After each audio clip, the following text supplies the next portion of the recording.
Is it okay to go on dates? Yes, it is. Is there value in living a chaste life? Oh, yes, there is. Can I go on dates and still live a chaste life?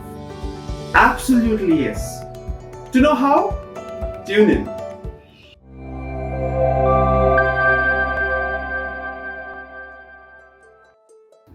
Human attraction is very strong. It is just so natural for us to be attracted to fellow human beings. Not just human beings, but all of beauty, all of nature, all of creation. But very, very specifically to human beings. It's so strong that we experience it right from when we are out of our mother's womb. We crave for the attention of our mother. We crave for the attention of our father. And if we have a sibling, oh yes, we have all hell break loose, fighting for that attention even with our siblings.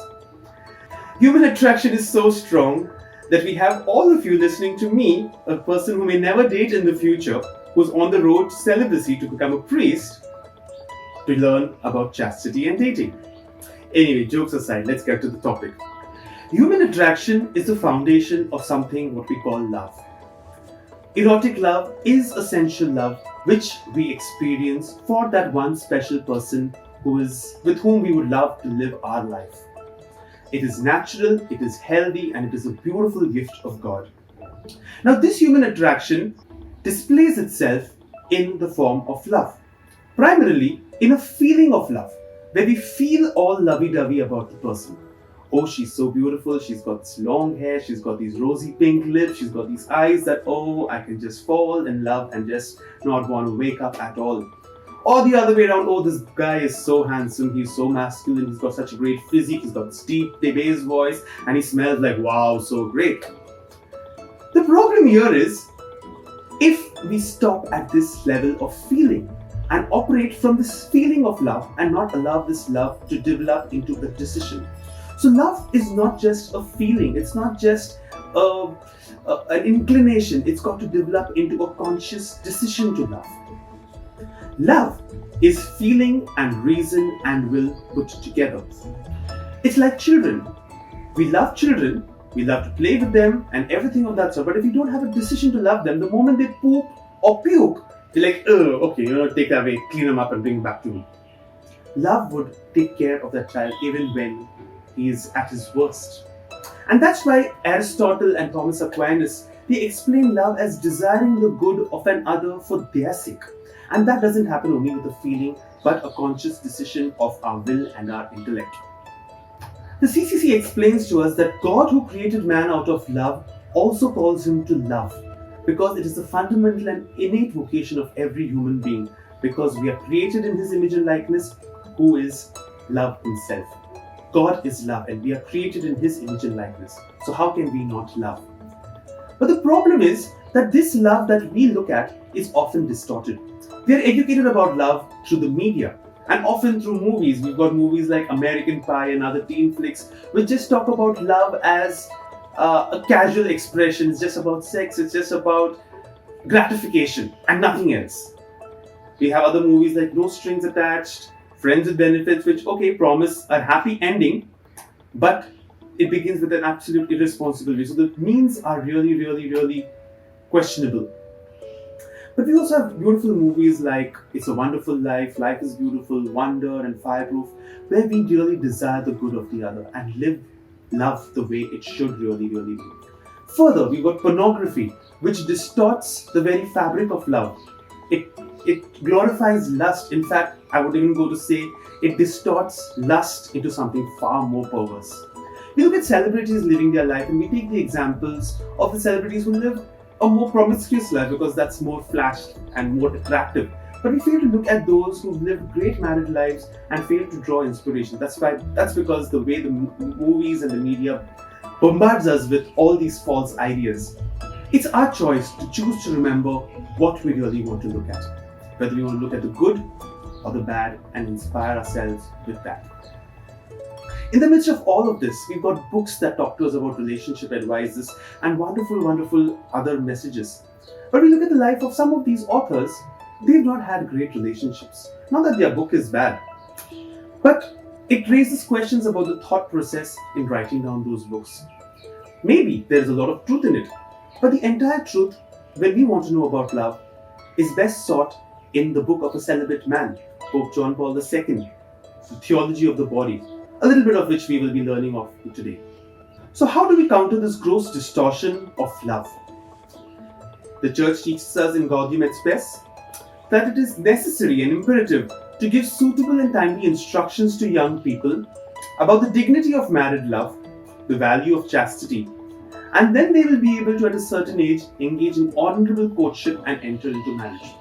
Very important words: instruction, dignity, chastity, courtship, marriage. We'll talk about that. So what's this fuss about chastity? What is chastity all about? Let me explain with the help of a few fun props.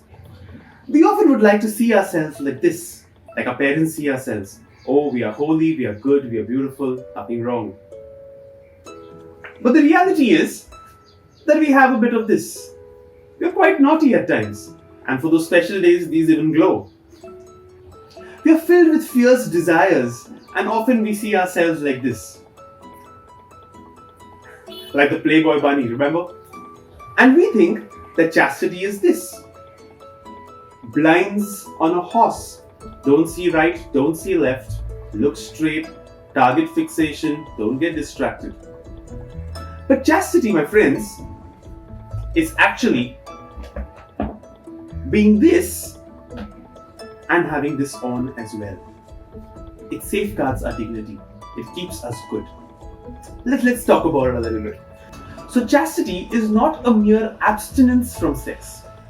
It's not an archaic practice or a regressive practice of the medieval ages with chastity belts and all of that. It's not looking after only safeguarding one's virginity till marriage, but it asks us to be faithful to whatever state of life our life calls us to.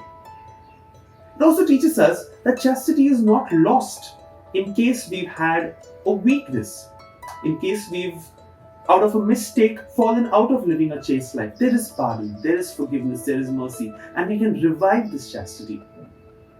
It also goes to say that in case we've been abused, we've been victims of abuse or rape, all is not lost. We can still live chaste lives and live wonderful lives.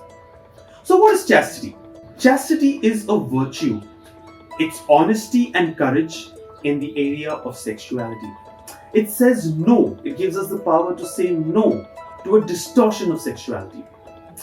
In every relationship, it teaches us to be honest, to be truthful, and also gives us the courage to say no to what is wrong in a relationship, to say no to abuse in a relationship, to say no to misuse in a relationship, irrespective of the consequences.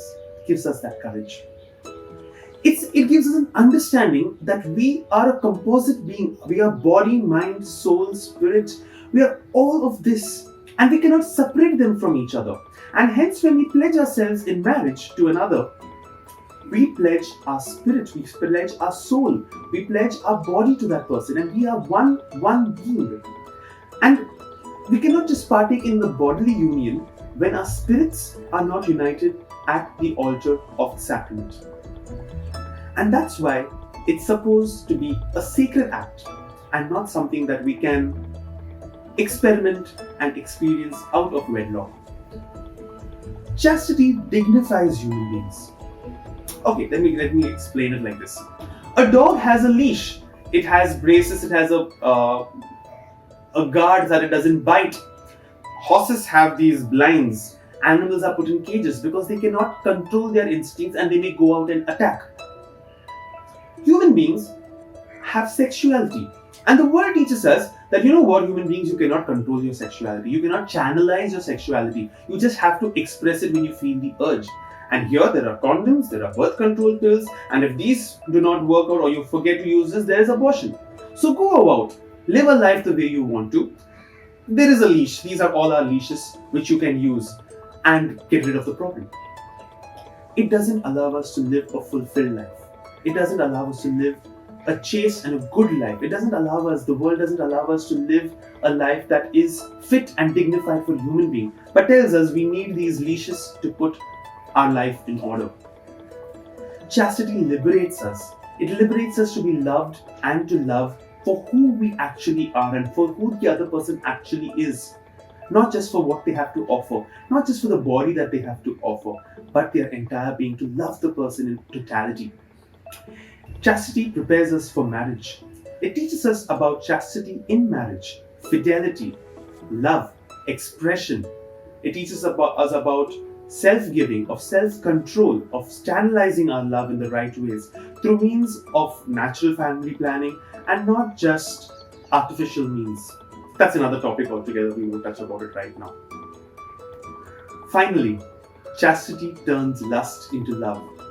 It transforms all the arrows shot by the evil one to disfigure us, to distort us, to destroy us, and helps us to build a hedge to protect us from all these attacks and live holy life.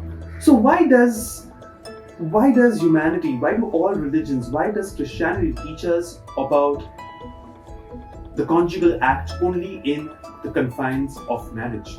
The CCC teaches us that conjugal love involves a totality, unity, indissolubility, and fertility. Now, these four are promised only in the scenario of marriage. Outside marriage, we cannot give ourselves totally to the other. There is no real unity because maybe we are united in body, maybe a bit in mind, but there is that fear that, oh, you know what, maybe this person may not remain with me tomorrow. And then what? We are not united in spirit because we have not come before the Lord in the sacrament of matrimony to give ourselves. Matrimony allows us a unity of all these three, and hence we can give ourselves totally and willingly.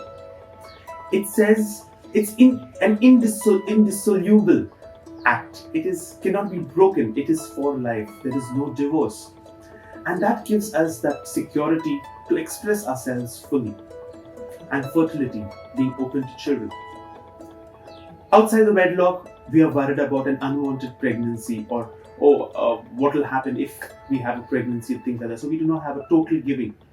Marriage allows us that. And because of that, the conjugal act finds perfection of expression only in the confines or only in the boundary of marriage. And that's why we see that greater love has no man than to lay down his life for his friends. Laying down a life doesn't just mean getting martyred, but dying to our selfish desires, dying to our lustful desires, dying to our greed, dying to our selfishness for the sake of the other, and living in full and abundant lives as willed by God. To know more about dating, tune into the next episode. Until then, goodbye and God bless. If you like the content that we put on this channel, do like our channel, share it with your friends, and subscribe to our channel too.